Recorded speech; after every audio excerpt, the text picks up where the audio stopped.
જોયા ઓપરેટિંગ સિસ્ટમના, તો આપણે આગળ વધીએ તો CUI કમાન્ડ યુઝર ઇન્ટરફેસ. CUIનું ફૂલ ફોર્મ શું થાય છે?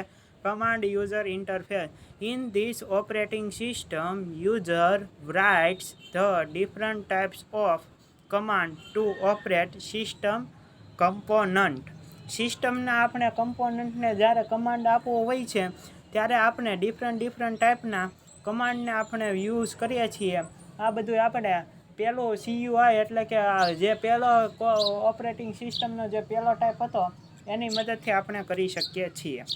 In this operating system only one job task is performed at a time. એક સમયે તમે ઓપરેટિંગ સિસ્ટમની અંદર CUIની અંદર એક જ તમે કામ કરી શકો છો, બીજું કામ તમે કરી ન શકો. User have to remember each and every command. યુઝરને બધા જ કમાન્ડ છે એ યાદ હોવા જોઈએ ટુ ઓપરેટ ધ સિસ્ટમ, સિસ્ટમને ઓપરેટ કરવા માટે. So it is difficult to operate. તેથી આ સિસ્ટમ છે એ ડિફિકલ્ટથી એટલે કે મુશ્કેલીથી ઓપરેટ થાય છે. The following are the common example of CUI based operating system. CUI based operating સિસ્ટમના બેઝિક જે એક્ઝામ્પલ છે એ નીચે દર્શાવેલા છે. તો DOS એટલે કે ડોઝ ડિસ્ક ઓપરેટિંગ સિસ્ટમ અને યુનિક્સ એટલે યુનિક્સ ઓપરેટિંગ સિસ્ટમ ETC વગેરે વગેરે. પછી બીજો આપણે ટાઈપ જોઈએ તો કે GUI એટલે કે શું? This operating system provide the graphical environmental two operate the system.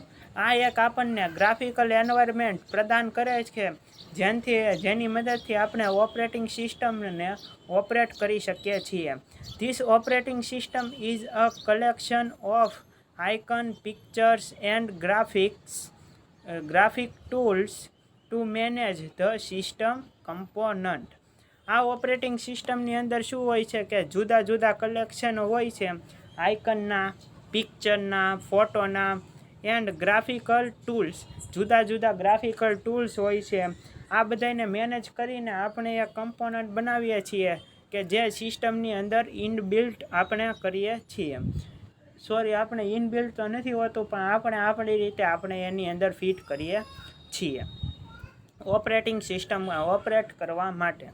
Two operate the system user.